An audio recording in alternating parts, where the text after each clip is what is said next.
దేవుని ప్రేమ ఇదిగో జనులార భావంబు నందిలియరే కేవలము నమ్ముకొని నా పరలోక జీవంబు మనకవ్వును. సమస్త దేశములారా యెహోవాకు ఉత్సాహధ్వని చేయుడి, సంతోషముతో యెహోవాను సేవించుడి. ఉత్సాహగానము చేయుచు ఆయన సన్నిధికి రండి. యెహోవాయే దేవుడని తెలుసుకునుడి. ఆయనే మనలను పుట్టించెను, మనము ఆయన వారము, మనము ఆయన ప్రజలము, ఆయన మేపు గొర్రెలము. కృతజ్ఞతార్పణలు చెల్లించుచు ఆయన గుమ్మములలో ప్రవేశించుడి. కీర్తనలు పాడుచు ఆయన ఆవరణములలో ప్రవేశించుడి. ఆయన స్తుతించుడి, ఆయన నామమును ఘనపరచుడి. ప్రార్థన చేసుకుందాం. ప్రేమ స్వరూపిన మా గొప్ప తండ్రి, పరిశుద్ధ ప్రభువా, మీ ప్రేమను బట్టి, మీ కృపను బట్టి మరొక్కసారి మేమందరము కూడా ఈ పరిశుద్ధ దినమందు నీ మందిరంలో చేరి ఉంటూ ఉన్నాము. అందును బట్టి మీకే స్తుతి స్తోత్రం చెల్లించుకుంటూ ఉన్నాం. చేరి వచ్చిన ప్రతి ఒక్కరి పక్షంగా మీకు స్తోత్రం చెల్లించుకుంటూ ఇంకను మీ ఏర్పాట్లో రావాల్సిన వారి కొరకే ప్రార్థన చేస్తూ ఉన్నాం. ప్రభువా, మార్గం సరళం చేయండి, సమయానికి నీ మందిరం నడిపించండి.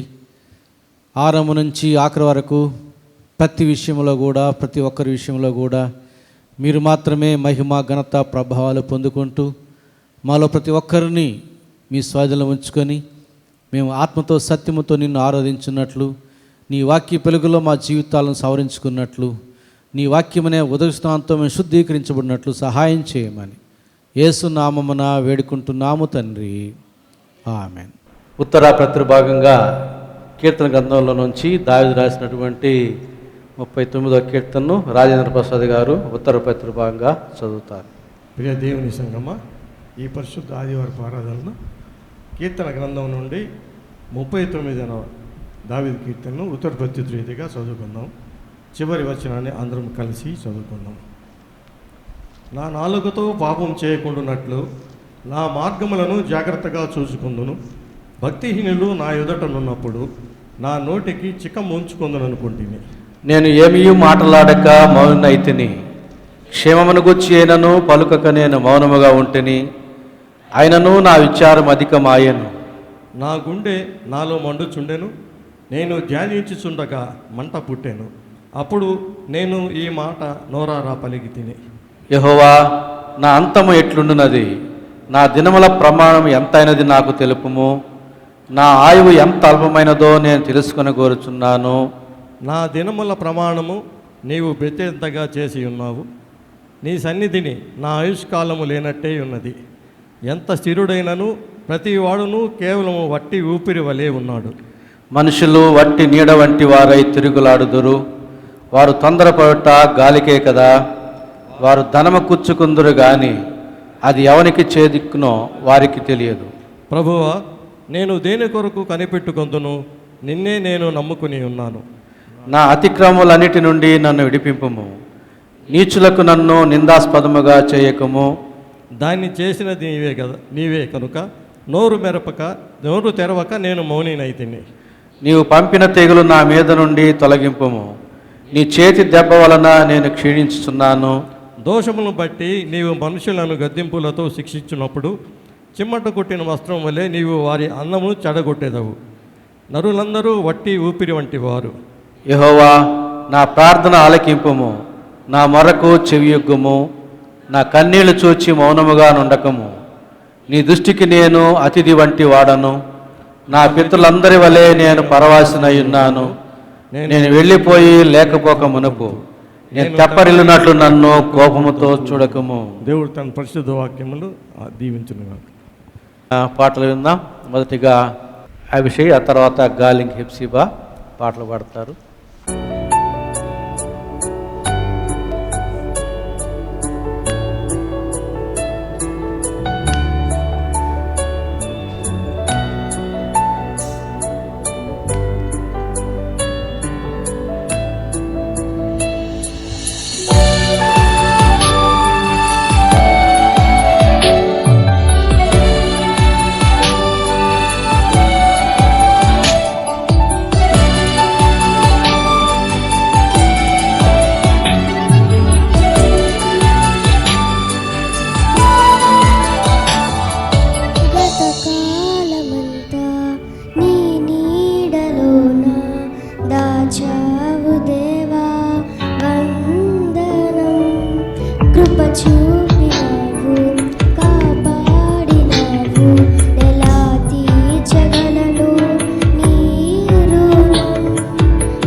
కాలమంతా నీ నీడలోన దాచావు దేవా వందనం.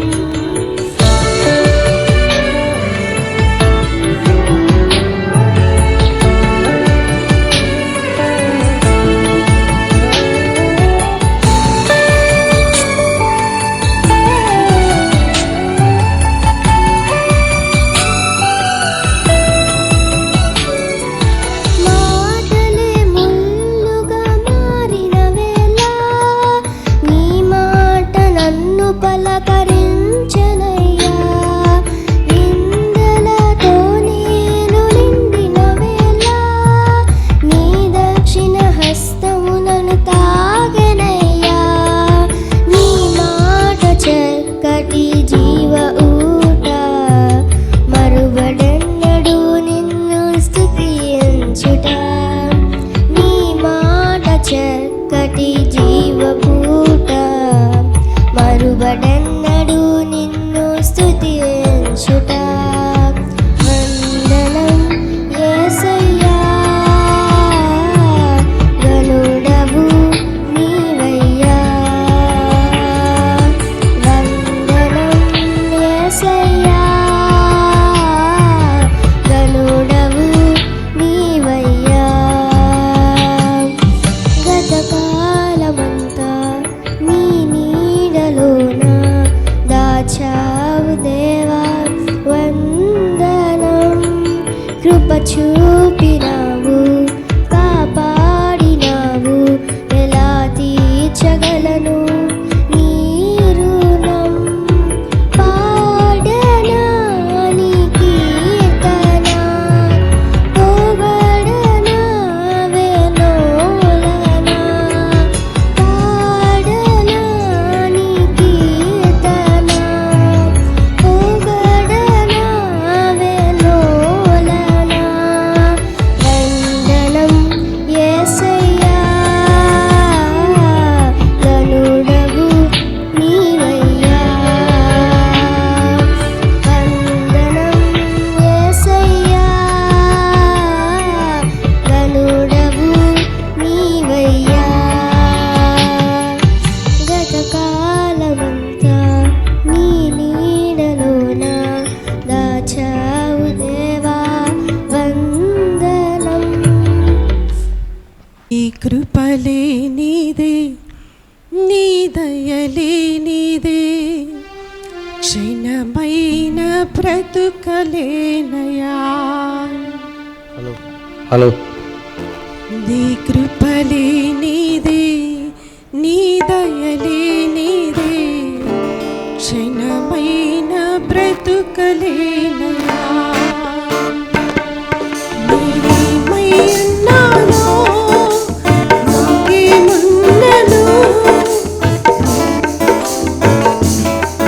నీవేమై ఉన్నానో నాకేమున్నను, కేవలం నీ కృపే.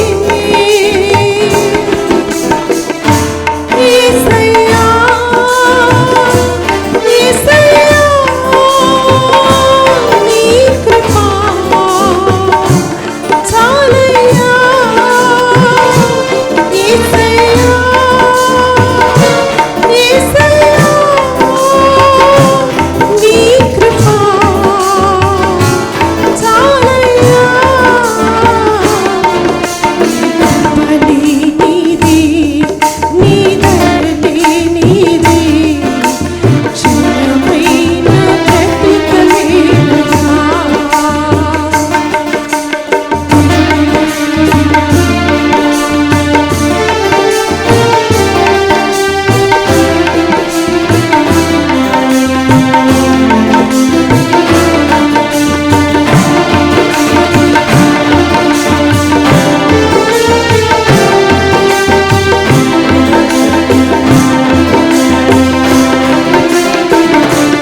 పరిశుద్ధుడైన మత్తయి రాసిన సువార్త 12వ అధ్యాయం మొదటి 8 వచనాలు.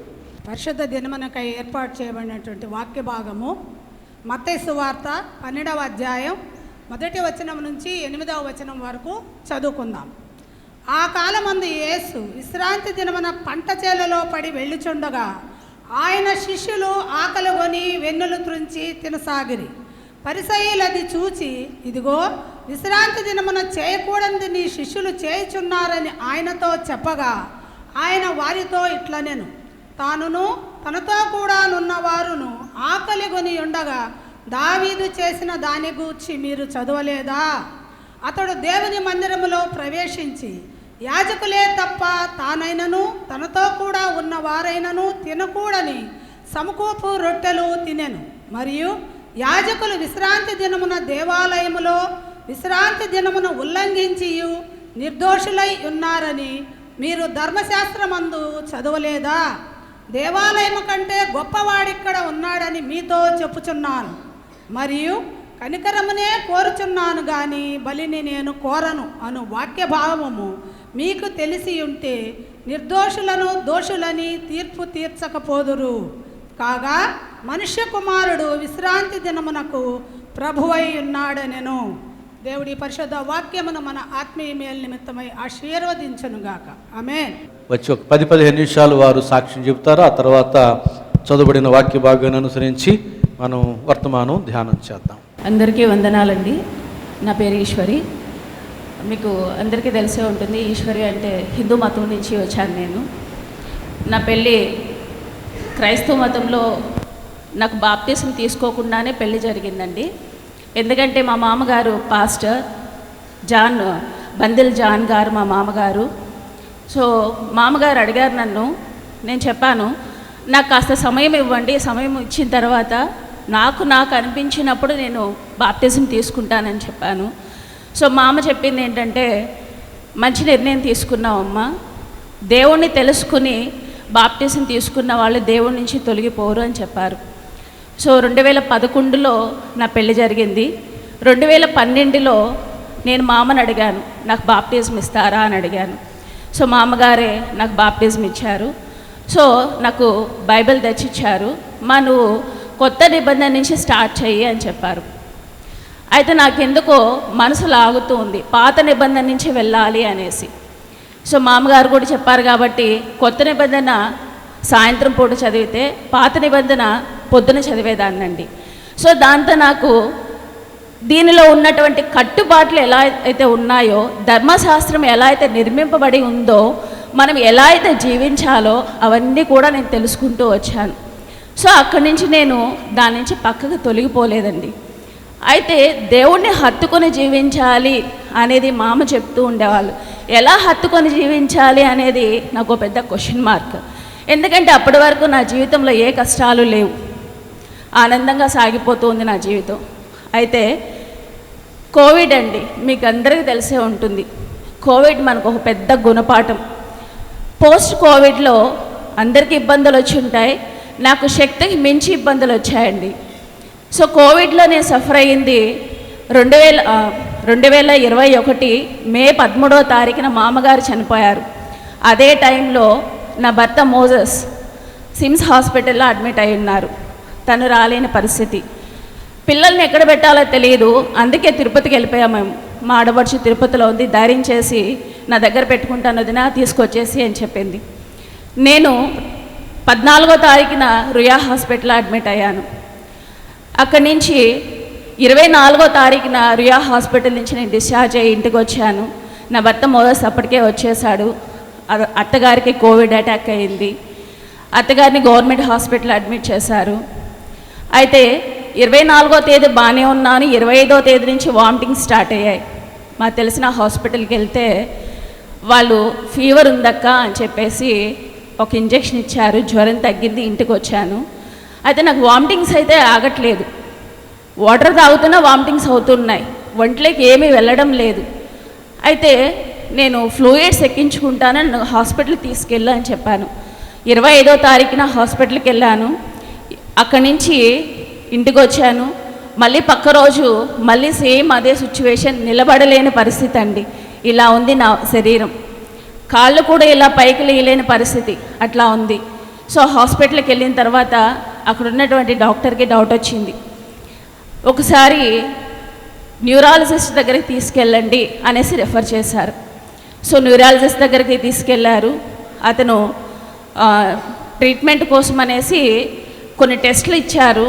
అయితే జస్ట్ అతను సస్పెక్ట్ చేశాడండి, నాకేమైనా క్లాట్స్ ఉంటాయేమోనని సస్పెక్ట్ చేశాడు. జస్ట్ రాశాడు. అది పక్క రోజుకి అది రిపోర్ట్ వచ్చింది.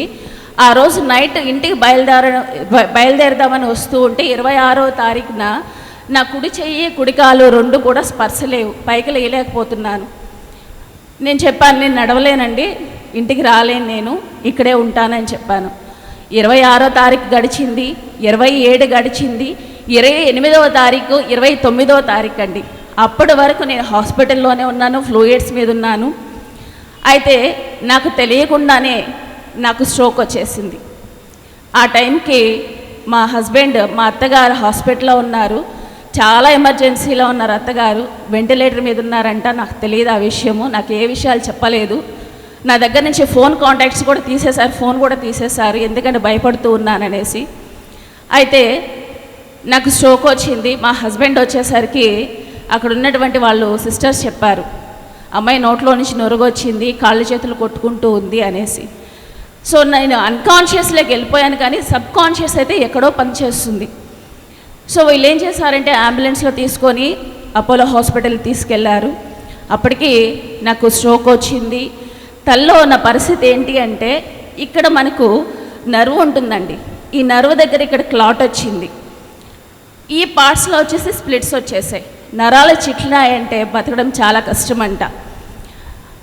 అయితే డాక్టర్ ప్రిఫర్ చేసింది ఏంటి అంటే, టెంపరీగా అయితే ట్రీట్మెంట్ నేను ఇక్కడ ఇవ్వగలను కానీ గ్యారెంటీ అయితే ఇవ్వలేము అని చెప్పారంట.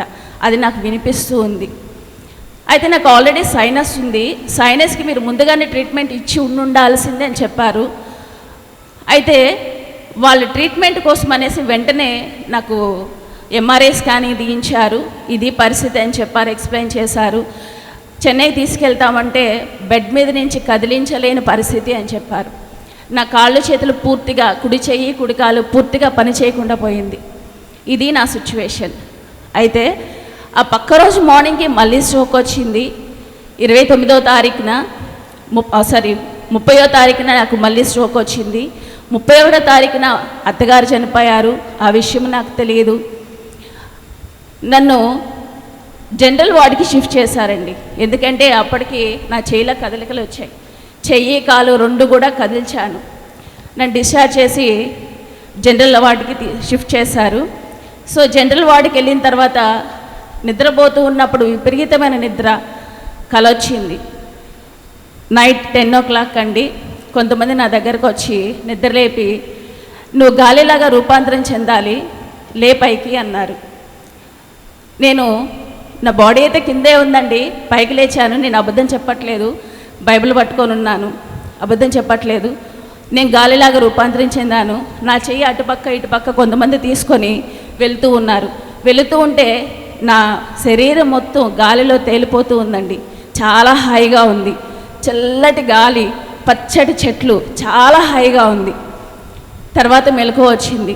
మెలకువ వచ్చిన తర్వాత భయం వేసింది. దేవుడిని ఒకటే ప్రార్థన చేసుకున్నాను, తండ్రి, నేను అన్య మతంలో ఉన్నదాన్ని తీసుకొచ్చి క్రైస్తవ మతంలో పెట్టావు. నాకు 2 బిడ్డలు ఉన్నారు. మా అమ్మగారు ఆల్రెడీ చనిపోయారు. అత్త పరిస్థితి ఎలా ఉంటుందో తెలియదు. ఇది మా పరిస్థితి. నా బిడ్డల్ని నీకు నీ వాక్యానుసారంగా పెంచాలి, నీ ధర్మశాస్త్రానికి అనుగుణంగా పెంచాలి. ఎందుకంటే నీ నిబంధన నేను చదివాను, దానిలో ఉన్నటువంటి కట్టుబాట్లు నాకు తెలుసు. ఒకవేళ దేవుని తెలుసుకోకుండా లేదా తెలుసుకొని వాళ్ళు ఏదైనా తప్పు చేసి వాళ్ళు కనుక ఏదైనా ఇబ్బంది అయితే వాళ్ళు ఎక్కడికి వెళ్తారో కూడా తెలుసు. అటువంటి పరిస్థితి నా బిడ్డలకి రానివ్వకండి. నా బిడ్డల్ని ఒక స్థితికి తీసుకొచ్చి నీ చేతికి అప్పగించేంత వరకు నాకు ఆయుష్ ఇవ్వండి అని అడిగాను. సో నాకు వెంటనే కాళ్ళు చేతుల కదలికలు వచ్చాయి. నన్ను డిశ్చార్జ్ చేశారు, ఇంటికి పంపించారు. అప్పటికే అత్తగారు చనిపోన్నారు. ఆ విషయం అయితే నాకు తెలీదు. 1 month దాచారండి. తర్వాత నాకు రెగ్యులర్గా ఫీవర్ వస్తూ ఉండేది. ఫ్రీక్వెంట్గా డాక్టర్ రమణమూర్తి గారు అపోలో హాస్పిటల్ న్యూరాలజిస్ట్, అతను ఫ్రీక్వెంట్గా రమ్మనేవాళ్ళు 3 డేస్కి ఒకసారి, ఎందుకంటే PTINR టెస్ట్ చేయాలి. సో అతను చెప్పిన మాట ఏంటంటే, ఒక 20 డేస్ తర్వాత MRI చేయించిన తర్వాత మా దేవుడు చాలా గొప్పవాడు, ఒక దారి క్లోజ్ చేస్తే చాలా దారులు తెరచబడతాయి అంటారు కదా, అది నీ విషయంలో జరిగింది. పుస్తకాల్లో థియరిటికల్గా చదివానే కానీ ప్రాక్టికల్గా నిన్నే చూస్తున్నానని చెప్పారు. ఏంటంటే MRIలో ఏం జరిగిందంటే, ఇక్కడ ఉన్నటువంటి క్లాట్ ఉంది కదండి, ఈ క్లాట్ ఏమవుతుందంటే కుడి చెవి వైపు నుంచి ఎస్ షేప్లో కరువు తీసుకొని బ్లడ్కి హార్ట్ పంపింగ్ జరుగుతుంది. అయితే నాకు ఇక్కడ క్లాట్ ఇలానే ఉంది, కానీ డిఫరెంట్ సన్న సన్న నర్వ్స్లో నుంచి బ్లడ్ పంపింగ్ అయితే జరిగిపోతుంది బ్లడ్ హార్ట్కి. సో అతనే నిజంగా చాలా షాక్ అవుతున్నానమ్మా నీ రిపోర్ట్ చూస్తే అని అన్నాడు. అయితే గండం నుంచి బయటపడ్డావు, కానీ లైఫ్ స్టైల్లో కొన్ని చేంజెస్ తీసుకొచ్చుకో అని చెప్పాడు. నేను చేసింది ఒకటేనండి, దేవుడికి వదిలేశాను. ఏదైనా దేవుడి చిత్తమే, అక్కడి దాకా వెళ్ళొచ్చాను. నా జీవితం ఎంతవరకు కొనసాగుతుందో నాకు తెలియదు. ఇప్పటికీ నేను మెడికేషన్లోనే ఉన్నాను. అప్పటికి నేను చెన్నై అపోలో హాస్పిటల్కి వెళ్ళాను. నా ఫైల్ చూసి డాక్టర్ ప్రభాస్ గారు, అపోలో హాస్పిటల్ న్యూరాలజిస్ట్ ప్రభాస్ గారు, అతను చూసి ఇది నీ ఫైలేనా అని అడిగాడు. అవునండి నా ఫైలే అంటే, నీ సెల్ఫ్ కాన్ఫిడెన్సే నేను బతికిస్తుందమ్మా, నీ విశ్వాసమే నేను బతికిస్తుంది. ఇదే సెల్ఫ్ కాన్ఫిడెన్స్తో ఉండు, ధైర్యంగా ఉండు, ఎప్పుడు కూడా భయపడవద్దు, ఇలానే ఉండు, బాగా నిద్రపో, బాగా తిను అని చెప్పారు. అతను రాసిన మెడికేషన్స్ 2 అండి, నిద్రపోవడానికి రాసిచ్చాడు అంతే. సో నేను చాలా హ్యాపీగా ఫీల్ అయ్యాను. సో దేవుడు నన్ను ఎంతగానో గణపరిచాడు, ఎంతగానో నాకు స్వస్థతనిచ్చాడు. ఇదే కాకుండా నా కుటుంబంలో కొన్ని ఇబ్బందులు కూడా ఎదురయ్యాయండి అదే టైంలో. సో మా అమ్మ వాళ్ళ హిందూ కుటుంబం నుంచి ఉన్నవాళ్ళు కాబట్టి మా ఇంటి వాస్తు సరిగ్గా లేదు అనేసి మమ్మల్ని ఎక్కువగా ఫోర్స్ చేశారు. మా ఇంటి పక్కన ఉన్నటువంటి ఇల్లుని పగలగొట్టండి అన్నారు. పగలగొట్టే క్రమంలో మా ఊరు దగ్గర నుంచి తీసుకొచ్చినటువంటి వాళ్ళల్లో ఒక అతను చనిపోయాడండి. అది పేపర్లో కూడా వచ్చింది, చాలామంది తెలుసుండొచ్చేమో. అతను చనిపోయాడు. నాకు ఈ ఇష్యూ జరిగిన కరెక్ట్గా 1 మంత్ కండి. అది వాళ్ళకి కాంపెన్సేషన్ ఇవ్వాలి కదా, నష్టపరిహారం ఇవ్వాలి కదా. సో వాళ్ళకి నష్టపరిహారం ఇవ్వాల్సి వచ్చింది. తర్వాత కరెక్ట్గా 2 మంత్స్కి నేను కాలేజీలో పనిచేసేదానండి ప్రిన్సిపల్గా. అక్కడ నాకు రావాల్సినటువంటి కొంత అమౌంట్ కోసం అనేసి నేను వెళ్ళబోతూ ఉంటే, మామూలుగా అయితే మా హస్బెండ్ ముందొచ్చేస్తారు, మేము ముందొచ్చేస్తాం, మా హస్బెండ్ లాక్ చేసుకొని వస్తాడు. ఆ రోజు నేను వెళ్ళిపోతున్నాను, మీరు లాక్ చేసుకొని రండి అని తను చెప్పాడు. మేము ఇంట్లోనే ఉన్నాం. పెద్ద సౌండ్ అండి, వర్షం వస్తుంది. మా ఇంటి దగ్గర మామిడి చెట్లు ఉన్నాయి, మీరు గమనించారో లేదో, బందెల విలియమ్స్ మామిడి చెట్లు ఉన్నాయి, చెట్లన్నీ కొట్టేస్తున్నాయి. దాని మీద పిడుగుపడిందండి. ఆ పిడుగుని నా భర్త మోస్ కల్లారా చూశాడు. దానిలో నుంచి ఒక పొగ రావడం. జనరల్గా పిడుగుపాటు కొంత దూరంలో పిడుగు పడింది అంటే ఆ మనిషి బతకడు కదా. తనకి వెంటనే హార్ట్ లైట్గా పెయిన్ అనిపించిందంట. తన్ని దాని నుంచి కూడా దేవుడు తప్పించాడు. అయితే నా ముందున్నటువంటి పెద్ద సమస్య ఏంటి అంటే, నా తండ్రి గారండి, వాళ్ళు హిందువులు. మా నాన్న దేవుళ్ళలోకి వస్తే చాలా బాగుంటుంది, చాలా కష్టపడ్డావు, మేము అధిక సంతానం అండి, 7 మంది మేము, మా కోసం ఎన్నో కష్టాలు పడ్డావు, ఇందులోకి వచ్చావంటే ప్రశాంతంగా ఉంటుంది నాన్న అనేసి నాన్న చెప్తూ ఉంటే, నా ఊపిరి ఉన్నంత వరకు నన్ను ఇందులోనే ఉండనివ్వు అని చెప్తూ వచ్చాడు నాన్నైతే వినలేదు. ఎందుకంటే మా ఇంట్లో జరిగినటువంటి కొన్ని సంఘటనలు, నా 2 బ్రదర్స్ క్రిస్టియానిటీలోకి వచ్చారు, కానీ సైతాను వాళ్ళని ఎంతగానో పీడించిందండి. డైవర్ట్ అయిపోయారు. అన్ఎక్స్పెక్టెడ్గా వాళ్ళు కూడా చనిపోయారు. దాంతో నాన్న ఈ మతంలో ఉంటే ఇబ్బందులు వస్తాయేమో అనే దాంతో స్ట్రాంగ్గా ఫిక్స్ అయిపోయాడు నాన్న. మా అమ్మగారు రీసెంట్గా 31 జనవరిన చనిపోయారు.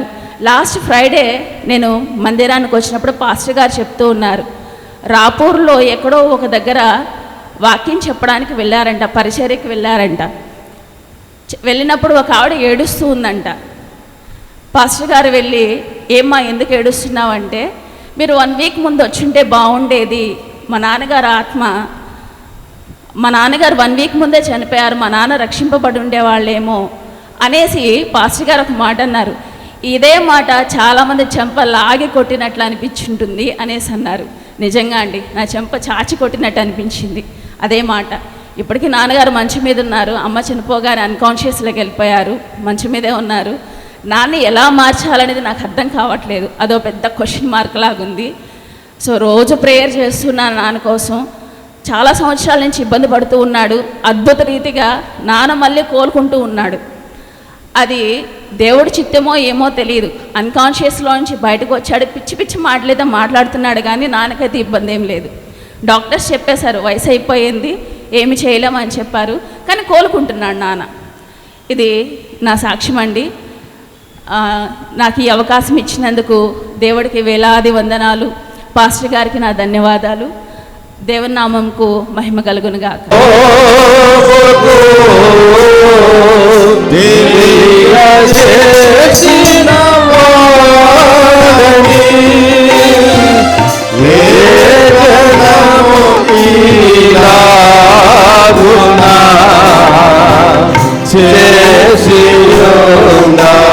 లేదని దేవునికి స్తోత్రము గానము చేయుటయే మంచిది మనమందరము స్తుతి గానము చేయుటయే మంచిది. ఈ సాక్ష్యాన్ని విన్నాము. మరణ పడకల్లో నుంచి జీవాధిపతి అయిన దేవుడు జీవం ఇచ్చి తిరిగి తన సాక్షిగా ఏ రీతిగా వారిని నిలబెట్టాడో చక్కటి సాక్ష్యాన్ని మనం విన్నాం. దేవుడు సాక్ష్యం బట్టి వారిని, వారి కుటుంబాన్ని బలపరిచి ఇంకా వారి యొక్క కుటుంబీకుల్లో ఎంతమంది అయితే దేవుళ్ళలోనికి రాలేదో వారందరినీ కూడా దేవుడు తన ప్రేమ చేత ఆకర్షించుకునుగాక. ఆమేన్. చదువుబడినటువంటి వాక్య భాగం మత్తయి సువార్త 12వ అధ్యాయం మొదటి 8 వచనాలు చదువుగా మనం విని ఉంటున్నాం. ఈ వాక్య భాగంలో నుంచి మనం ధ్యానం చేయబోయే అంశం ఏమిటంటే ఆకలి రాజ్యము, ఆకలి లేని రాజ్యం. మనకందరికీ అర్థమయ్యేటటువంటి అంశం ఆకలి రాజ్యము, ఆకలి లేని రాజ్యం అనే అంశాన్ని మనం ధ్యానం చేయబోతున్నాం. ఎందుకంటే చదువుకున్న వాక్య భాగంలో విశ్రాంతి దినమందు యేసు ప్రభుతో కూడా శిష్యులు పంట చేల్లో పడి వెళుతూ ఉండగా వారికి ఆకలి వేసి ఆ పంట చేలలోని వెన్నులు త్రుంచి తినసాగిరి. అది చూచినటువంటి పరిసయ్యులు యేసు ప్రభుని ప్రశ్నిస్తున్నారు, అయ్యా విశ్రాంతి దినమందు చేయకూడనిది నీ శిష్యులు చేయొచ్చు ఉన్నారు అని యేసు ప్రభు యొక్క శిష్యుల్ని దోషులుగా చూపించే ప్రయత్నం చేస్తున్నారు. అప్పుడు యేసు ప్రభు వారికి సమాధానం చెబుతూ, పాత నిబంధన భాగంలో దావీదు దేవాలయములో యాజకులే తప్ప మరి ఎవరు తినకూడని సముఖపు రొట్టెలు తిన్నాడు, తిని నిర్దోషిగా ఎంచబడ్డాడు కదా. విశ్రాంతి దినమందు యాజకులు దేవాలయములో విశ్రాంతి దినమును ఉల్లంఘించి నిర్దోషులై ఉన్నారు. అలాగే విశ్రాంతి దినమందు ఆకలి తీర్చుకునే పని చేస్తే వారు కూడా నిర్దోషులై ఉంటారు. నేను బలిని కోరను, కనికరమునే కోరుతున్నాననే వాక్యభావం మీకు తెలుసుకుని ఉంటే నిర్దోషులను దోషులను మీరు మాట్లాడరు అని చెప్పడం జరిగింది. ఇది 8 వచనాల్లోని సారాంశం. ఇంకా 8వ వచనంలో విశ్రాంతి దినానికి నేను ప్రభువునై ఉన్నానని కూడా చెప్పడం జరిగింది. విశ్రాంతి దినానికే నేను ప్రభువునై ఉంటే నా శిష్యులు విశ్రాంతి దినమందు చేసిన దాన్ని నేను క్షమిస్తాను, సరి చేస్తాను అన్నట్టుగా చెప్పాడు. కాబట్టి ఈ వాక్య భాగంలో ఆకలి అనే మాట కనబడతా ఉంది. ఆకలి గురించినటువంటి ప్రశ్న వినబడతా ఉంది. కనుక మన అంశం ఏమిటంటే ఆకలి రాజ్యము, ఆకలి లేని రాజ్యము. మనకందరికీ కావాలి ఆకలి లేని రాజ్యం. అయితే మనం ఉన్నదేమో ఆకలి రాజ్యములో. ఈ ఆకలిని దేవుడే కలుగు చేశాడు. ఈ ఆకలిని దేవుడే కలుగు చేశాడని మనం కొన్ని లేఖనాల్లో మనం పరిశీలన చేద్దాం. ద్వితీయోపదేశకాండం 8వ అధ్యాయం 3వ వచనాన్ని చదువుతూ ఉన్నాను. ఆహారము వలనే కాక యెహోవా సెలవిచ్చిన ప్రతి మాట వలన నరులు బ్రతుకుదురని నీకు తెలియజేయుటకు ఆయన నిన్ను అణచి నీకు ఆకలి కలుగజేసి నీవే గాని నీ పితరులే గాని ఎన్నడూ ఎరుగని మన్నాతో నిన్ను పోషించెను. ఆకలి కలుగు చేస్తున్నది ఎవరు? దేవుడే ఆకలిని కలుగు చేస్తూ ఉన్నాడు. కొంతమందికి ఆకలే కాదు, అంటే దేవుడు వారికి ఆకలి కలుగు చేయడం లేదన్నమాట. కొంతమందికి ఆకలి ఎక్కువ, అంటే అది కూడా దేవుడే కలుగు చేస్తున్నాడు అన్నమాట. వీడు ఎప్పుడు తింటా ఉండాలి, వాడు ఎప్పుడు తినకుండా ఉండాలి. ఇలాగున చెయ్యడు. దేవుడు కలుగు చేసే ఆకలి సమయానుకూలంగా ఉంటుంది, చాలినంతగా ఉంటుంది. ఈ అల్పమైన ఆకలి, అధికమైన ఆకలి మన యొక్క జీవన విధానాన్ని తప్పుడు త్రోవలో నడిపించుకోవడం ద్వారా తెచ్చుకునేటటువంటి అల్పమైన ఆకలి, అధికమైన ఆకలి. దేవుడు కలుగు చేసే ఆకలేమో చాలినంతగా ఉంటుంది, సమయానుకూలంగా ఉంటుంది. అసలు ఆకలిని దేవుడు ఎప్పుడు కలగజేశాడు? ఆదికాండం 1వ అధ్యాయం మనం చూస్తే మొదటి రోజు దేవుడు వెలుగుని కలుగు చేశాడు. అక్కడ ప్రాణులు ఏమీ లేవు కనుక మొదటి రోజు ఆకలి కలుగు చేయలే. పోనీ 2వ రోజు విశాలమును కలుగు చేశాడు, అప్పుడు కూడా ప్రాణులు లేవు కనుక 2వ రోజు కూడా ఆకలిని కలుగు చేయలేదు. 3వ రోజు వృక్ష సంపదను కలుగు చేశాడు. ఆరిన నేలను, జలరాశిని, ఆరిన నేల మీద వృక్ష సంపదను సృష్టించాడు. అయితే వృక్ష సంపదకు ఆకలి కలుగు చేశాడు. అవి ఆహారం ఉత్పత్తి చేసుకుంటాయి, ఆహారాన్ని ఉత్పత్తి చేస్తాయి. అయితే మనం ఇప్పుడు మాట్లాడుకునేది ప్రాణులకు సంబంధించినటువంటి ఆకలి, వృక్ష సంపదకు సంబంధించిన ఆకలి కాదు. వాటికి కూడా ప్రాణం ఉంది, ఆకలి ఉంది అని సైన్స్ చెబుతూ ఉంది కనుక మనం ఆ మాట చెబుతున్నాం. 4వ రోజు సూర్య చంద్ర నక్షత్రాలను సృష్టించాడు. ఆ రోజు ఆకలి కలుగు చేయలే మనకున్నటువంటి ఆకలి. 5వ రోజు జలచరాలని, పక్షుల్ని సృష్టించాడు. అప్పుడు కూడా పక్షులు, జలచరాలు ఉన్నాయి కానీ ఆకలిని కలుగు చేయలే. తర్వాత 6వ రోజు భూజంతువులను, ప్రాకే పురుగులను, మనుషులను సృష్టించాడు. ఆ 6వ రోజు చివరిగా చెప్పాడు, సమస్త వృక్ష ఫలములు, పచ్చని కూర మొక్కలన్నీ కూడా మీకు ఆహారములగును అన్నాడు. ఎప్పుడైతే ఆ మాట చెప్పాడో అప్పుడు ఆకలి కలిగింది సమస్త ప్రాణులకి. వృక్ష సంపదకేమి 3వ రోజు, 5వ రోజు జలచరాలకేమి, పక్షులకేమి, 6వ రోజు భూజంతువులకేమి.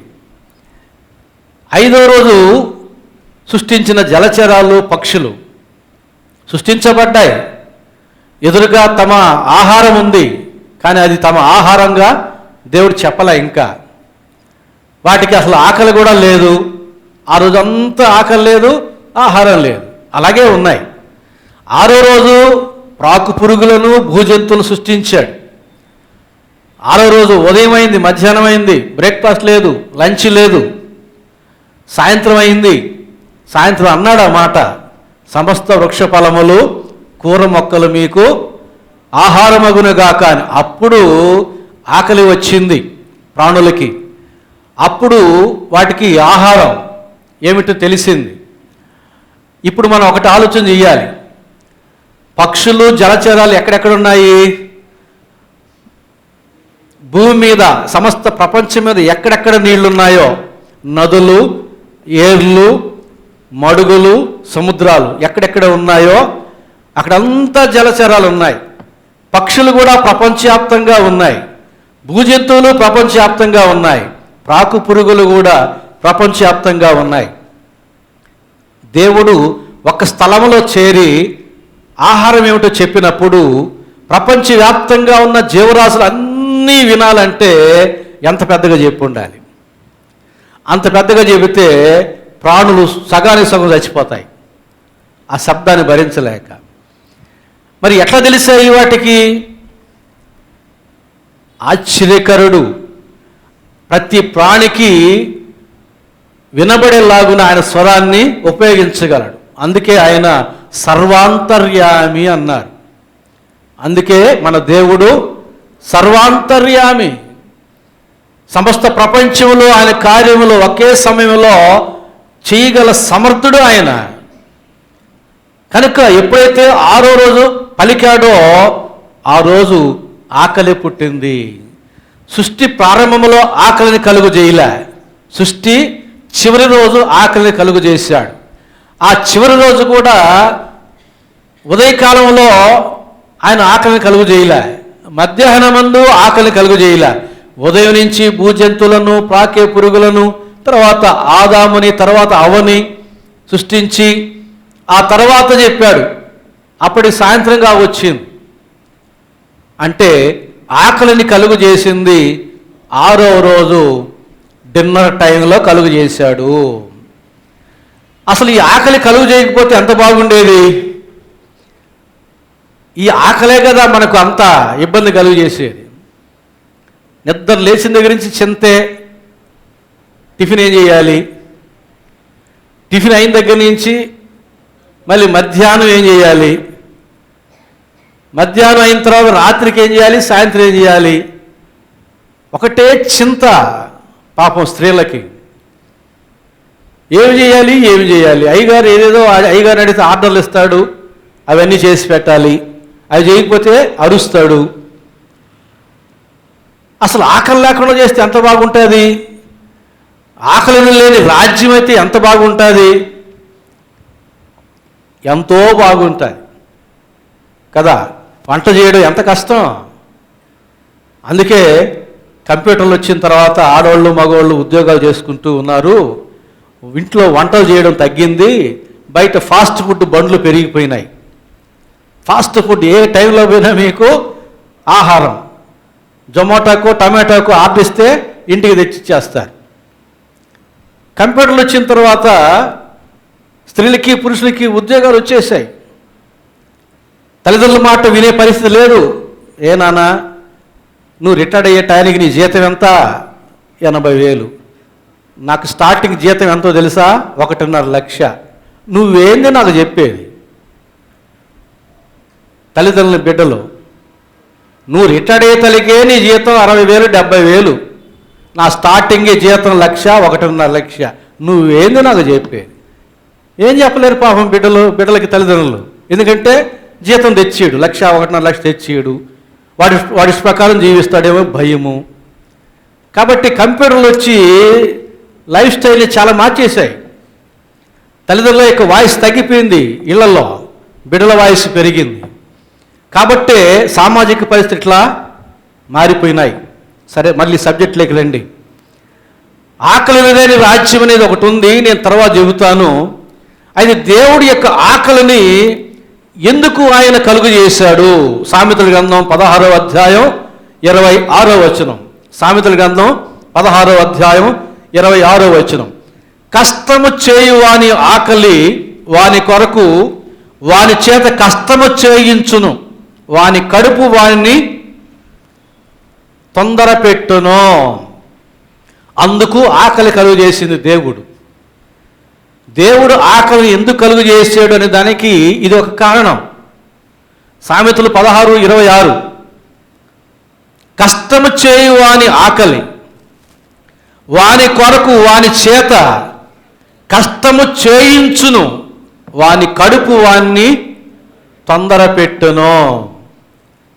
ఈ ఆకలి అనేది ఉండబట్టి మనుషులు పనులు చేయడానికి ఉపక్రమిస్తూ ఉన్నారు. ఆకలే కానీ లేకపోతే ఎవ్వడు పని చేయాల్సిన పనిలే, అందరూ సోమరిపోతులే. బైబిల్లో చెప్తారు సోమరిపోతులు అందరికంటే ఎక్కువ సోమరిపోతు ఎవరయ్యా అంటే గిన్నెలో అన్నం కలుపుకొని గిన్నెలో చేయి పెడతాడు, నోట్లోకి తీసుకోడు. అలాంటి సోమరిపోతుని ఇంతవరకు చూడలే. అన్నం కలుపుకుంటాడు, గిన్నెలో చేయి పెడతాడు, నోటి దగ్గరికి ముద్ద పెట్టుకోవడానికి వాడికి ఒళ్ళుబోరు. కాబట్టి ఆకలిని దేవుడు ఎందుకు కలుగు చేశాడే అంటే వాని కడుపు వానిని తొందరపెట్టును. లోపల ఆకలి దహించుకుపోతూ ఉంటుంది. ఏదో ఒక పని చేయాలి, బిచ్చమన్నా ఎత్తుకోవాలి అంతే. నేను కొంతమందిని చూస్తూ ఉంటాను. కొన్ని గుళ్ళు దగ్గరికి వెళతారు. కొన్ని గుళ్ళు దగ్గరికి వెళ్ళి వాళ్ళు ఇచ్చేటటువంటి దాన ధర్మాలు స్వీకరిస్తారు. అన్నం ప్యాకెట్లు, వారు ఇచ్చేట పులిహారం ప్యాకెట్లు, ప్రసాదాలు అవి తీసుకు వాటితో పూట గడుపుకునే వాళ్ళు చాలామంది ఉన్నారు. ఒక మేధావి అంటాడు, దేశంలో గుడులు కట్టడం దేనికి దండగా, గుడులు భిక్షగాలను తయారు చేస్తున్నాయి, విద్యాలయాలు కట్టండి ఉద్యోగస్తులు తయారు చేస్తాయి అని అంటాడు. మేధావిని ఎట్లా అన్నారు అతను నాకు తెలియదు. గుడులు కాదు భిక్షగాలను తయారు చేసేది. పాలకులు ప్రజల్ని భిక్షగాలుగా తయారు చేస్తే ఆ భిక్షగాలను పోషించేది గుడులు. గుడులకు వచ్చేవాళ్ళు దైవభక్తితో దేవుని ప్రేమతో భిక్షగాళ్ళకి తగిన సహాయం చేస్తారు. వాటితో అనేక మంది భిక్షగాళ్ళు జీవనం సాగిస్తున్నారు. పాలకులు ప్రజల్ని భిక్షగాలుగా చేస్తూ ఉన్నారు. వారిని పట్టించుకోవడంలే, వారికి ఇల్లు కట్టించడంలే, వాళ్ళకి ఓట్లు కూడా ఉండవు. మరి ఏం చేస్తారు వాళ్ళు? లోపల క్షుద్బాధ, ఆకలి దహించుకుపోతా ఉంది, ఆకలి తీర్చుకోవాలి. ఏం పని చేయాలి? చదువు చెప్పించరు, వైద్యం ఇప్పించరు, ఇళ్ళు ఇవ్వరు, ఉద్యోగాలు ఇవ్వరు. మరి ఏం చేయాలి? ఆకలి ఎట్లా తీర్చుకోవాలి? మనుషుల యొక్క దయాదాక్షిణ్యాల మీద ఆధారపడి, మనుషుల యొక్క దయాదాక్షిణ్యాలు ఎక్కువగా ఎక్కడ పనిచేస్తాయంటే గుడులు గోపురాలు కాడే. ఎందుకంటే దేవుని వాక్యం చెబుతారు కనుక, దేవుని వాక్యం పనిచేస్తుంది కాబట్టి వాళ్ళకి దయాదాక్షిణ్యాలు గుడులలో పెరిగి వచ్చేటప్పుడు వెళ్ళేటప్పుడు భిక్షగాళ్ళ మీద కనికరం చూపిస్తారు. గుడులు భిక్షగాళ్ళను పోషిస్తున్నాయి. ఆ భిక్షగాళ్ళను తయారు చేసేది దేశ పాలకులు. అది అర్థం చేసుకోవాలి. కాబట్టి దేవుడు ఆకలిని ఎందుకు కలుగు చేశాడయ్యా అంటే వాని కడుపు వాడిని తొందర పెట్టును. దేనికి? పని చేసుకో, పని చేసుకోమని చెప్పి పెట్టాడు. కొంతమంది ఏం పని చేయరు. ఇంటికి పోయేసరికి ఏమమ్మాయి ఏం కూర రోజు పెన్నా నదికి వెళ్తారు. కొత్తనే ఒక గేలం 2 గేలాలు తీసుకొని ఆ గేలాలు వేస్తారు, ఆ చేపలు పడతారు. ఆ నుంచి ఆ చేపలు పడిన చేపలు అమ్ముకుంటారు, వాటితో మందు తాగుతారు, దచ్చాగా ఇంటికి వస్తారు. ఏమమ్మాయి ఏం చేశా కూర? అయ్యా వంకాయ కూర, బెండకాయ డాష్ డాష్ డాష్. ఈయన ఏదో కష్టపడి పనిచేసి వచ్చి ఈయనకి ఇష్టమైన భోజ్యం తయారు చేయలేదని బాధ. మళ్ళీ పురుషాధిక్యం. కొంతమంది ఉంటారు, పెత్తనమంతా వాళ్ళదే, పైసా సంపాదన ఉండదు. ఎట్టెట్ట? ఇంట్లో పెత్తనమంతా వాళ్ళదే కానీ పైసా సంపాదించరు. పెత్తనం ఈ బాకండి అలాంటి వాళ్ళకి. పోయి కష్టపడి పనిచేసి సంపాదించి తీసుకుని రమ్మని చెప్పండి. దేవుడు ఆకలిని ఎందుకు కలుగు చేశాడంటే, మరలా చదువుతాం సామెతలు 16:26. కష్టము చేయు వాని ఆకలి వాని కొరకు వాని చేత కష్టము చేయించును, వాని కడుపు వాని తొందర పెట్టును. ప్రతి ఒక్కడు స్వయముగా కష్టపడి పనిచేసి సంపాదించి కష్టాజితమును అనుభవించాలి. అది దేవుని యొక్క నియమం, ఏర్పాటు. ప్రసంగి 5:18 అదే చెబుతున్నాడు. మరియు కోరదగినది గాను చూడముచ్చటైనది గాను నాకు కనబడినది ఏదనగా, ఒకడు దేవుడు తనకిచ్చిన ఆయుష్కాలం అంతా తన కష్టాజితము చేత, తన అనేది అండర్లైన్ చేసుకోవాలి, తన కష్టాజితము చేత. భార్య కష్టాజితము చేత కాదండోయ్, పరుల కష్టాజితము చేత కాదండోయ్, తల్లిదండ్రుల కష్టాజితము చేత కాదండోయ్, తన కష్టాజితము చేత క్షేమముగా బ్రతుకుచుండవలెను. ఇదియే దేవుడు వానికి ఇచ్చిన భాగ్యము. పరుల కష్టాజితము చేత కాదు, తల్లిదండ్రులు కష్టపడి సంపాదిస్తుంటే పెత్తనం చేస్తూ ఇంట్లో ఉండడం కాదు. భార్య కష్టపడి సంపాదిస్తూ ఉంటే ఇంటికి వచ్చి పెత్తనం చేయడం కాదు. ప్రతి ఒక్కరూ కష్టపడి పనిచేసి సంపాద్యము గడించాలి. తన కష్టార్జితము చేత క్షేమాన్ని సుఖమును అనుభవించాలి. ఇది దేవుడు ఏర్పాటు చేసినటువంటి విధి విధానము. ఎంతమంది ఈ విధానంలో ఉన్నారు? యేసు ప్రభు కూడా ఈ లోకంలో శరీరధారిగా ఉన్నప్పుడు 40 దినాలు ఆకలితో ఉన్నాడు. ఆహారం తీసుకోలేదు, శోధనలు జయించాలి, ఉపవాస ప్రార్థన చేస్తున్నాడు. 40 దినాలు తీరిన తర్వాత ఆయన మిక్కిలి ఆకలిగొని ఉండగా అప్పుడు వచ్చాడు సాతానుడు. ఈ రాళ్ళను రొట్టెలుగా చేసుకుని తిను అన్నాడు. ఏం చేశాడు యేసు ప్రభు? తినలా. ఎందుకంటే ప్రాణం పోయినా పర్వాలే, సాతాను మాట మాత్రం వినకూడదు, కాని ఆహారాన్ని తినకూడదు. అక్కడ మన ప్రభు నేర్పిస్తున్నటువంటి విషయం. మరొక సందర్భంలో ఆకలిగొని ఉన్నాడు, అంజురపు చెట్టు తిరిగి వెళ్ళాడు. కాలం కాని టైంలో కూడా అంజురపు చెట్టుకి అకాలపు కాయలు ఉంటాయి. నిరుపేదలైన వారు అంజురపు చెట్టు తిరిగి వెళ్ళి ఆ అకాలపు కాయలు, అంజురపు కాయలు తీసుకుని తిని ఆకలి తీర్చుకుంటారు. ఆ ప్రక్రియలో భాగంగా యేసు ప్రభు కాలము కాని టైంలో అంజురపు చెట్టుకి వెళ్ళాడు. ఆకులు తప్ప కాయలు ఏమీ లేవు, అకాలపు కాయలు కూడా లేవు. ఆ చెట్టును శపించినాడు. ఒక మానవ కోణంలో యేసు ప్రభు అక్కడ కనబడుతూ ఉన్నాడు. కాబట్టి ఎందుకు చెబుతూ ఉన్నానంటే, ఆకలిని దేవుడు ఎందుకు కలుగు చేశాడయ్యా అంటే, ఆకలి తీర్చుకోవాలి నీ కష్టార్జితము చేత. నీవు సొంతముగా పనిచేసి సంపాద్యము గడించి నిన్ను నీవు పోషించుకో, నీ కుటుంబాన్ని కూడా సంరక్షించాలి. ప్రతి పురుషుడు తన ఇంటి వారిని సంరక్షించాలి, లేని యెడల విశ్వాసఘాతకుడు అని బైబిల్ చెబుతోంది. ప్రతి పురుషుడు సంపాద్యము గడించాలి, సంపాద్యము లేని పురుషుడు విశ్వాసఘాతకుడు అని బైబిల్ చెబుతుంది. దేవుని యొక్క దృష్టిలో మనం ఎలాంటి వారమై ఉంటున్నాం? ప్రభువునందు ప్రియులారా, ఆకలి తీర్చుకోవడం ఎంత అవసరమో మనం లేఖనాల్లో మనం పరిశీలన చేస్తే, లూకా సువార్త 16వ అధ్యాయం 21వ వచనం, అక్కడ ధనవంతుడు లాజరు కనబడతారు. లాజరు కోరిక ఏమిటి? ధనవంతుని కోరిక ఏమిటి? అనుదినము బహుగా సుఖపడుతున్నట ధనవంతుని కోరిక. లాజరు కోరిక ఆ ధనవంతుని యొక్క బల్ల యొద్ద నుండి పడిన రొట్టె ముక్కలతో తన ఆకలి తీర్చుకొనగోరెను. ఈ లాజరు ఎన్నైనా కోరుకోవచ్చు. కురూపిగా ఉన్నాడు, తాను స్వస్థత కోరుకోవచ్చు. కుక్కలు వచ్చి కురుపులు నాకుతూ ఉన్నాయి, కుక్కలు రాకుండా తనకు క్షేమం కలిగి జీవితాన్ని కోరుకోవచ్చు. దరిద్రుడిగా ఉన్నాడు, మధ్యస్థంగా బ్రతికే జీవితాన్ని కోరుకోవచ్చు. న్యాయమైన కోరికలే, కానీ అవేమీ కోరడం లేదు. ఆయన కోరిక ఏమిటి?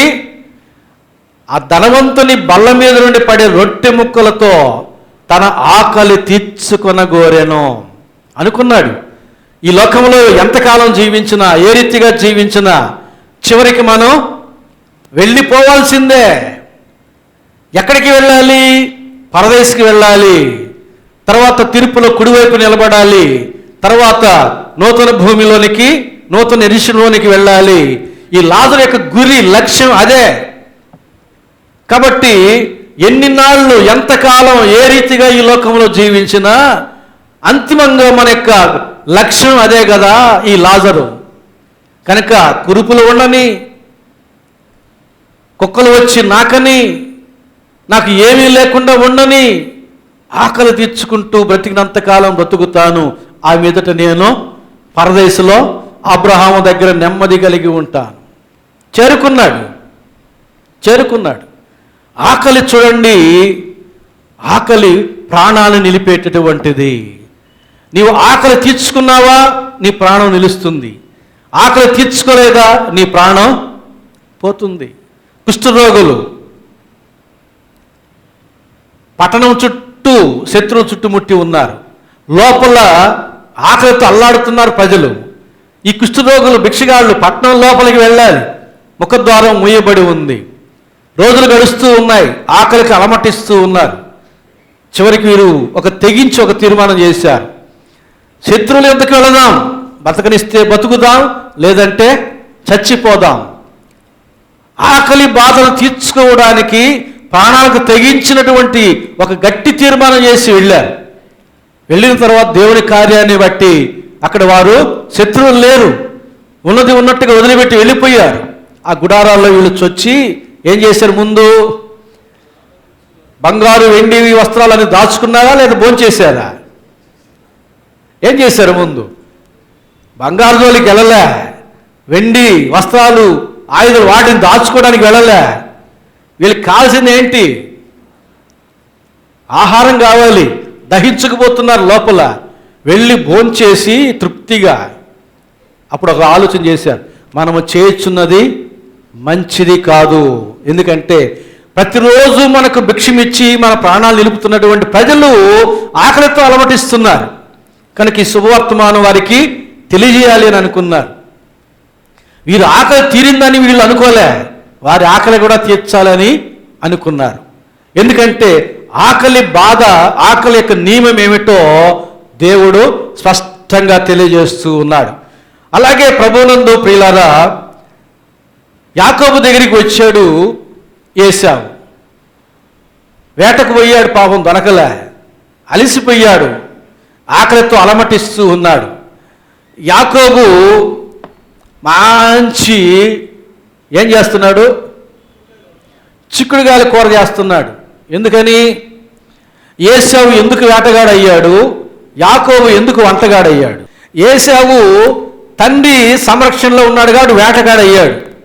యాకోబు తల్లి చెంత ఉన్నాడు కాబట్టి తల్లి ఏమి నేర్పిస్తుంది? పాపం వేట నేర్పిలేదుగా, వంట నేర్పించేది. ఈ రోజుల్లో క్యాటరింగ్ వాళ్ళందరూ కూడా యాకోబు సంతానమే, అందరూ మగవాళ్ళే. కాబట్టి వంటవాడయ్యాడు, వంట చేస్తూ ఉన్నాడు.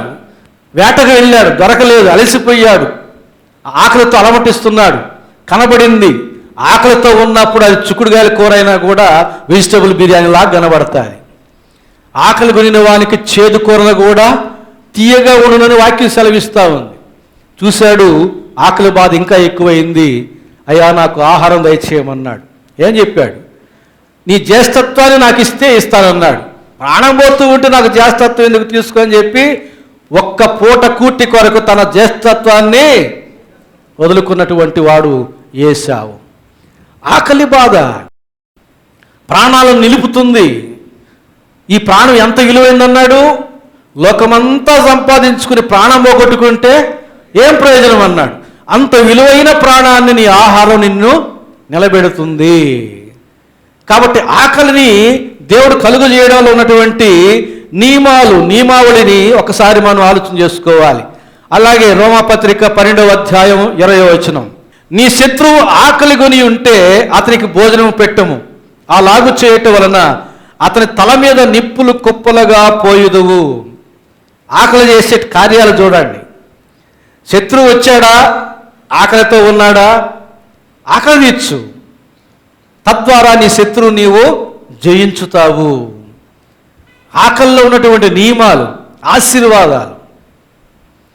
ఆకలి తీర్చుకున్నావా, బలం పొందుకుంటావు. ఆకలి తీర్చుకున్నావా, ప్రాణాన్ని నిలబెట్టుకుంటావు. శత్రువు యొక్క ఆకలి తీర్చావా, శత్రువు మీద నీకు విజయం దొరుకుతుంది. ఇంకా పేదవారికి, ఆకలితో ఉన్నవారికి ఆహారం ఇచ్చావా? మత్తయి సువార్త 25వ అధ్యాయం 35వ వచనం ఏం చెబుతుంది? ఈ దీనులైన వారికి ఆహారం ఇస్తే నాకు ఇచ్చినట్టే. ఎంత గొప్పగా చెప్పాడు చూడండి. ఆకలిది కలుగు చేసిన దేవుడు ఏమంటున్నాడు? వారి ఆకలి తీరిస్తే నా ఆకలి తీర్చినట్టే. విశ్రాంతి దినమందైనా సరే ఆకలి తీర్చు. విశ్రాంతి దినము కంటే గొప్పదిగా చేశాడు ఆకలిని. కాబట్టి విశ్రాంతి దినమందు పశువులు పని చేయవు, ఇంట్లో దాసదాసీలు పని చేయరు, ఇంటి వారు ఎవరో పని చేయకూడదు. కానీ ఆహారం సిద్ధపరచుకొని భోజనం మాత్రం చేయాలి. మినహాయింపు ఇచ్చాడు అక్కడ. దేవుడు ఆకలి కలుగు చేసి అందులో ఉన్న నియమాల ప్రకారంగా మరి బలాన్ని, ప్రాణాన్ని, ఆశీర్వాదాన్ని ఇమిడ్చి ఈ మాటలనే చెప్పాడు. ప్రభునందు ప్రియులారా గమనించండి,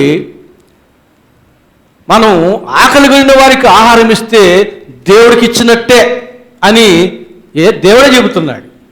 అలాగే శత్రువుకి ఆకలి తీరిస్తే శత్రువు నీవు జయిస్తావు, అతని తల మీద నిప్పులు కుప్పలుగా పోసిన వాడు అవుతావు అన్నాడు. కాబట్టి ఆకలి కలుగు చేసిన దేవుడు అందులో ఆశీర్వాదాన్ని, విజయాన్ని, బలాన్ని, ప్రాణాన్ని నిలిపే శక్తిని ఉంచాడు. అయితే ఒక మాట చెప్పాలి నేను మీకు. ప్రసంగి గ్రంథం 10వ అధ్యాయం 16-17 వచనాలు చెబుతాను. ఇది చదవాల్సిన మాట. ఇది వరకు చాలా కాలం క్రితం చెప్పాను, ఎలక్షన్లకు ముందు. మరలా ఎలక్షన్లు వస్తున్నాయి కాబట్టి ఒకసారి జ్ఞాపకం చేస్తాను. దాన్ని బట్టి మీరు ఓటేయండి. ఓటేసే ముందు వాళ్ళ దగ్గరికి వెళ్ళి, అయ్యా నీ యొక్క భోజనము టయాలు చెప్పండి అని అడగండి. భోజన టయాలు చెబుతారు. చెప్తే దాన్ని బట్టి మీరు ఓటేయండి. ప్రసంగి 10-16-17. దేశమా, దాసుడు నీకు రాజు అయ్యుండుటయు, ఉదయముననే భోజనమునకు కూర్చుండు వారు నీకు అధిపతులై ఉండుటయు నీకు చెప్పండి అశుభము. దేశమా, భారతదేశమా, గుర్తించు, గమనించు. ఏం గమనించాలి? ఎలక్షన్లు వస్తున్నాయి కాబట్టి. భారతదేశమా, దాసుడు నీకు రాజు అయి ఉండుటయు. దాసుడు అంటే ఇప్పుడు దాసి జీవితాలు లేవు ఇక్కడ. దాసులు ఎవరు లేరు. ఏదో పనివారు, ఇంటికి పనివారు, టీ అమ్ముకునేవాళ్ళు, ఇలాంటి వాళ్ళు నీకు రాజు అయి ఉండుట నీకు అశుభము. భారతదేశమా, దాసుడు నీకు రాజు అయి ఉండుటయు, ఉదయముననే భోజనమునకు కూర్చున్నవారు నీకు అధిపతులై ఉండుటయు నీకు అశుభము. దేశమా, నీ రాజు గొప్ప ఇంటివాడై ఉండుటయు, నీ అధిపతులు మత్తులగుటకు కాక బలమునందుటకై అనుకూల సమయమున భోజనమునకు కూర్చుండువారై ఉండుటయు నీకు శుభము.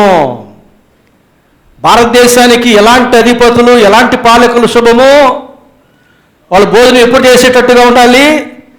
అనుకూల సమయమున భోజనము చేయువారు నీ ఇంటిలో పాలకులుగా ఉండుట, నీ దేశానికి పాలకులుగా, అధిపతులుగా ఉండుట మీకు శుభము. మన ఇంటిలో ఏ టైంలో మనం భోజనం చేస్తాం? అనుకూల సమయమేనా? ఆలోచన చేయండి. ఎంతమంది బిడ్డలు ఈ సెల్ ఫోన్లు, టీవీలు, కంప్యూటర్లు వచ్చిన తర్వాత టైంలు మారిపోయినాయి. ఒక్కొక్కరు ఒక్కొక్క టైం. ఇదివరకు అందరూ ఒక దగ్గర కూర్చొని ముచ్చట్లు పెట్టుకుంటూ సంతోషంగా అందరూ కలిసి భోంచేసేవాడు. అదొక మంచి టైం కుటుంబాల్లో, ఉమ్మడి కుటుంబాల్లో కానీ, కుటుంబాల్లో కానీ. ఈ సెల్ ఫోన్లు, టీవీలు, కంప్యూటర్లు వచ్చిన తర్వాత టైంలు మారిపోయినాయి. అందరూ బిజీ. ఇల్లాలు టీవీతో బిజీ, బిడలు కంప్యూటర్, సెల్ ఫోన్తో బిజీ. డైనింగ్ టేబుల్ మీద ఆహారం మీదేమో ఏగల బిజీ. అనుకూల సమయమున దేవుడు మనకు ఆకలిని ఎందుకు కలుగు చేశాడంటే, ఆయన అనుకూల సమయమున ఆకలిని కలుగు చేస్తాడు. నీవు అనుకూల సమయంలో భోజనం చేయాలి. అప్పుడే నీ దేహానికి బలము, శక్తి, నీకు ఆశీర్వాదం. అట్టివారు ఏ ఇంటిలో ఉంటే ఆ ఇంటికి ఆశీర్వాదం. అట్టివారు ఏ దేశంలో ఉంటే ఆ దేశానికి శుభం. పల్లెల్లో వారమంతా బియ్యం, పిడికిడి బియ్యం దాచిపెట్టి ఆదివారం చర్చికి వచ్చేటప్పుడు ఆ బియ్యం తెచ్చి పాస్టర్కి ఇస్తారు. ఆ పాస్టర్ గారు ఆ బియ్యము వాళ్ళు ఇచ్చే తగు మాత్రపు జీతంతో బ్రతకాలి. అది ఇప్పటికి కూడా కొనసాగుతూ ఉంది. పిడికిడి బియ్యం పథకం, అక్కడి నుంచే ప్రభుత్వ పథకాలన్నీ వచ్చాయి. కాబట్టి ఒకరోజు ఒక పాస్టర్ గారు పల్లెటూరులో గమనిస్తూ ఉన్నాడు. సంఘస్థులు పిడికిడి బియ్యమే తెస్తూ ఉన్నారు. సరే కష్టపడతా ఉన్నాడు, ఏం చేస్తా అడగలేడు, ప్రార్థన చేస్తూ ఉన్నాడు. ఎందుకో గవర్నమెంట్ పథకం మొదలుపెట్టింది, గవర్నమెంట్ బియ్యం ఇవ్వడం మొదలుపెట్టింది, రేషన్ బియ్యం. కొంతకాలం రేషన్ బియ్యం, ప్రభుత్వం ఇచ్చే రేషన్ బియ్యం కదా అని చెప్పి వాడారు. ఎట్లుంటాయో చూశారు. ఆ నెల అయిన తర్వాత నుంచి ఇక ప్రభుత్వం వారు ఇచ్చే రేషన్ బియ్యం అంతా తెచ్చి పాస్టర్కి ఇస్తున్నారు. పాస్టర్ గారికి ఆశ్చర్యం వేసింది.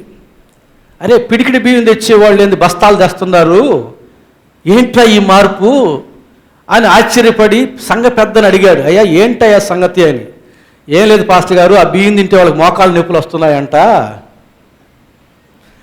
అందుకని వాళ్ళు తెచ్చిస్తున్నారు మీకు అంటే పాస్టర్ గారు ఏమైపోవాలి?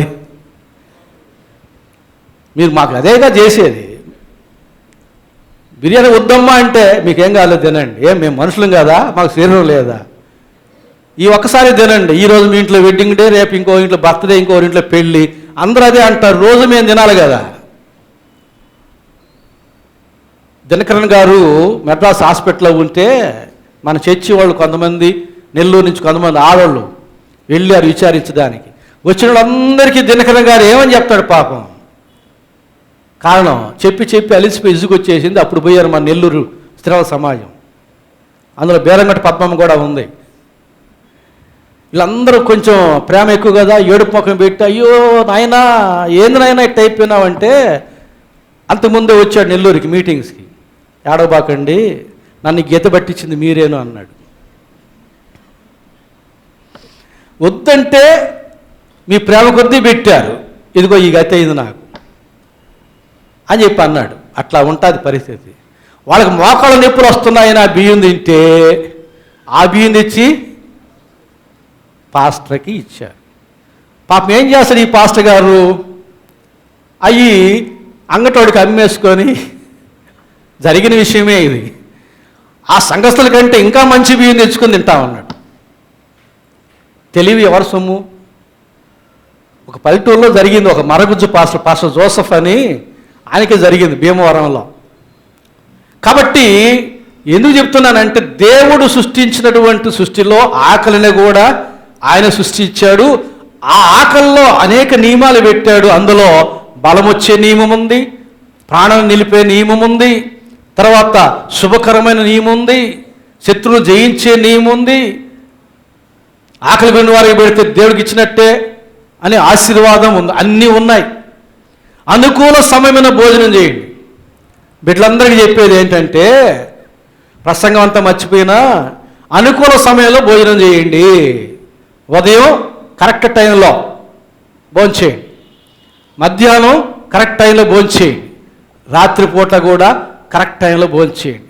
నువ్వు రాత్రి 11 ఏళ్ళ దాకా భోంచేయకుండా ఉంటే రోజంతా కష్టపడిన మీ అమ్మ 12 ఏళ్ళ దాకా మేలుకొని ఉండాలి నీకోసం. అప్పుడు నీకు భోజనం పెట్టి అప్పుడు ఆమె నిద్రపోవాల్సింది. మళ్ళీ ఆమె ఉదయం 4 గంటలకు వేయాలి కదా. తల్లులు ఎంత కష్టపడుతున్నారు అర్థమవుతుందా బిడ్డలకి? కాబట్టి తల్లులు పాటించండి, టైంలు పెట్టండి, డైనింగ్ టేబుల్ టైంలు పెట్టండి. బ్రేక్ఫాస్ట్ టైము, లంచ్ టైము, తర్వాత evening snacks time, dinner time పెట్టండి. ఆ టైంలోనే మీరు డైనింగ్ టేబుల్ కూడా వడ్డించండి. టైం దాటితే వడ్డీ బాకండి, వాళ్ళే వడ్డించుకొని తినాలి. అట్టి వాళ్ళు మన ఇంట్లో మన దేశానికి ఉండటం శుభం కాదు, అశుభం అని బైబిల్ చెబుతుంది. కాబట్టి ప్రభునందు పిల్లరా, భారతదేశమా, నీ అధిపతులు నీ పాలకులు అనుకూల సమయంలో భోజనం చేయటం నీకు శుభము.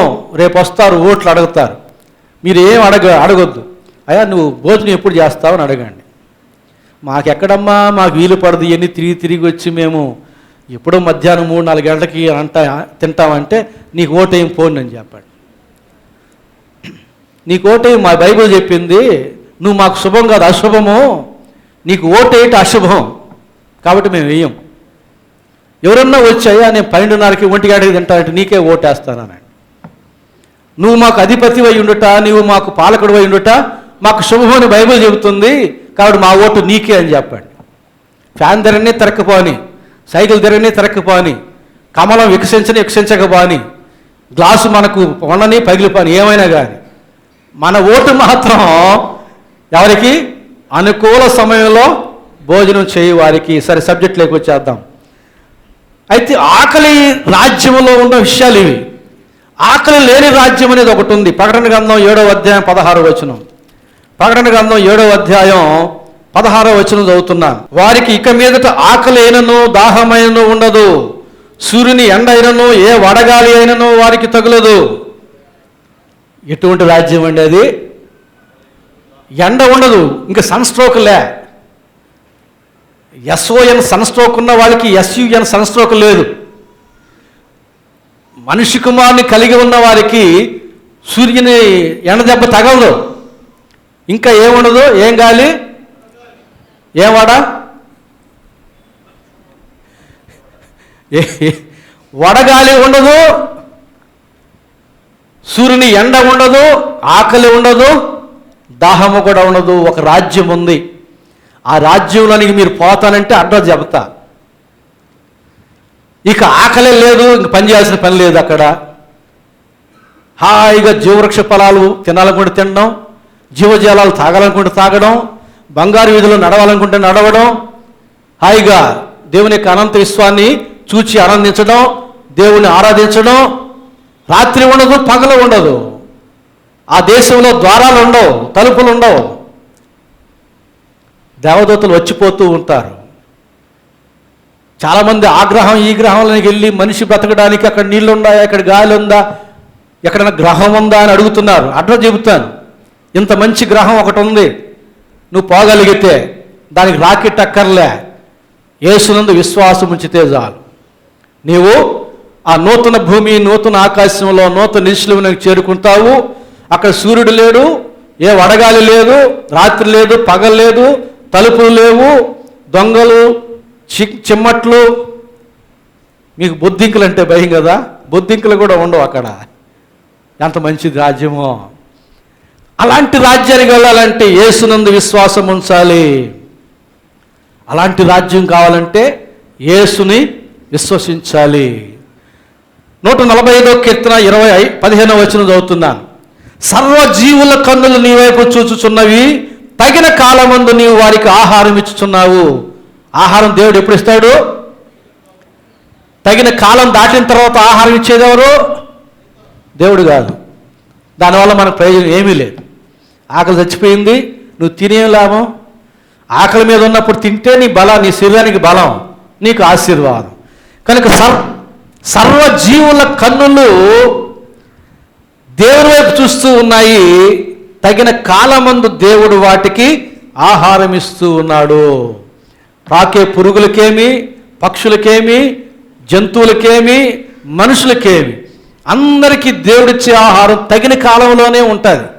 ఆ కాలం దాటిన తర్వాత ఇంక దేవుడు మధ్యాహ్నం 3 గంటలకు కూర్చొని అన్నం మీద చేతులుంచి ప్రార్థన చేస్తే నీకు ఆశీర్వాదం రాదు. ఎందుకంటే తగిన కాలం దాటేసింది. తగిన కాలం దాటేసింది. మీరు నన్ను ఏమనుకున్నంటే ఒక ఎబ్బెట్టుగా ఉండే మాట ఒకటి చెబుతాను. మేము Hyderabad ACTC Andhra Christian theological college చదివేటప్పుడు మాకు భోజనం చాలా కష్టం, ఎక్కడ కూడా బాగుండదు. ఎప్పుడన్నా రోజు మార్చి రోజు, ఒకరోజు గుడ్డు, రెండో రోజు గొడ్డు వేస్తారు. ఏమేస్తారు? ఒకరోజు గుడ్డు, రెండో రోజు గొడ్డు, బీఫ్ వేస్తారు. మరి ఏం చేస్తాం?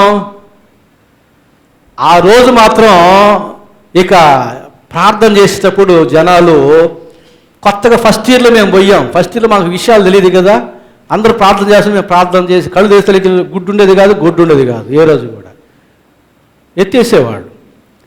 ఆ తర్వాత మేమేం చేసేవాళ్ళం అంటే గట్టిగా తదిం పెట్టేసి ప్రార్థన చేసేవాళ్ళం. ఇంకెవడు ఎత్తి పట్టుకునేదాన్ని లేకుండా. తగిన కాలమందు దేవుడు ఆహారం ఇస్తాడు. అదే మనకు ఆశీర్వాదం.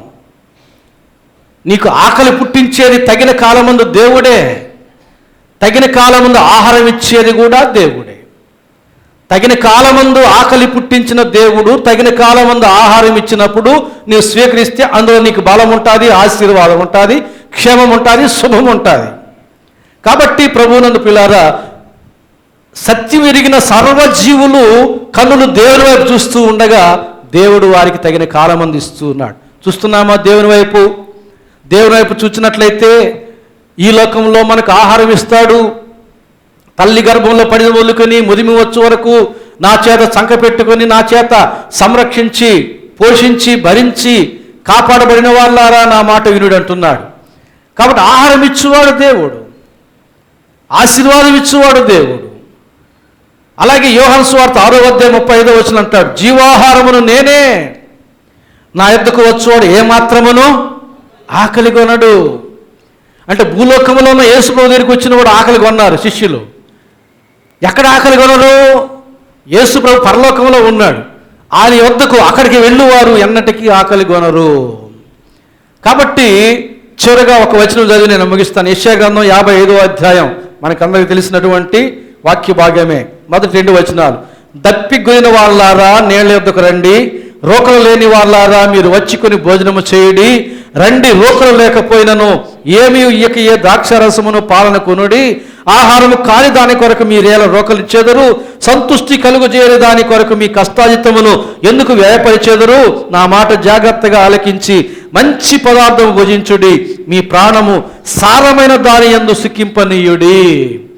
ప్రభునందు ప్రియులారా, దేవుడు చెప్పుచున్న మాట, ఈ లోకంలోనైనా పరలోకానికి వెళ్ళడానికైనా మనం తగిన కాలమందు తగిన ఆహారం, ఈ శరీరాన్ని నిలుపుకోవడానికి తగిన కాలమందు తగిన ఆహారము, అలాగే పరలోకానికి వెళ్ళడానికి యేసు అనే జీవాహారం తగిన వారమై తీసుకున్నట్లయితే దేవుడు ఈ ఆకలి రాజ్యంలో నుంచి ఆకలి లేని రాజ్యానికి తీసుకుని వెళతాడు. మనం చంద్రగ్రహానికి బుధగ్రహానికి వెళ్ళక్కర్లే, అమెరికాకి ఇజ్రాయెల్ దేశానికి వెళ్ళక్కర్లే. మనము ఆకలి లేని దేవునికి రాజ్యానికి వెళ్ళగలిగితే చాలు. ఈ ఆకలి రాజ్యంలో ఎన్నో బాధలు పడుతున్నాం, క్షుద్బాధతో దహించకపోతున్నాం, ఆకలి తీర్చుకోవడానికి ఎన్నో అవస్థలు పడుతున్నాం. కనుక ఈ ఆకలి లేని రాజ్యం, ఈ యొక్క అవస్థలు లేని రాజ్యం నీకు కావాలంటే అది యేసు మాత్రమే ఇస్తాడు. అది దేవుని రాజ్యం, రైతు రాజ్యం కాదు, మరొక రాజ్యం కాదు, అది దేవుని రాజ్యమే. అందుకు యేసయ్యే మార్గం. యేసు ప్రభు నుండి విశ్వాసం ఉంచు, యేసు ప్రభు మార్గంలో కొనసాగు.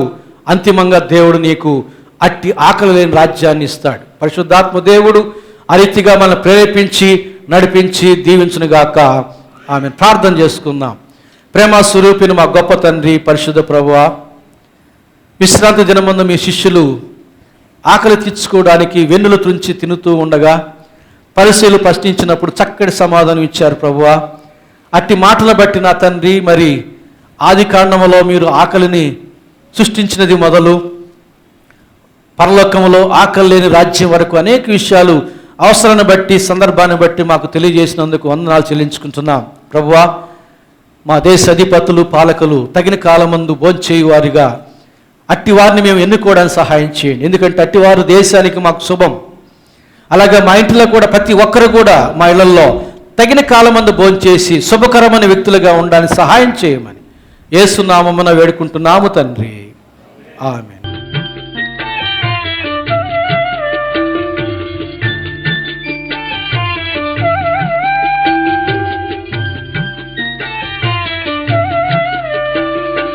దేవుని ప్రేమ ఇదిగో జనులార భావంబు నందిలియరే,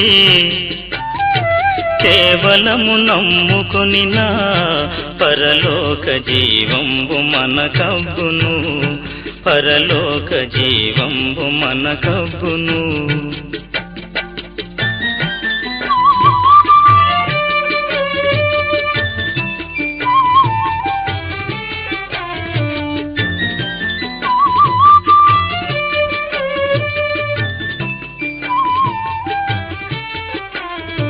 సర్వలోకము మనలను తన వాక్య సత్య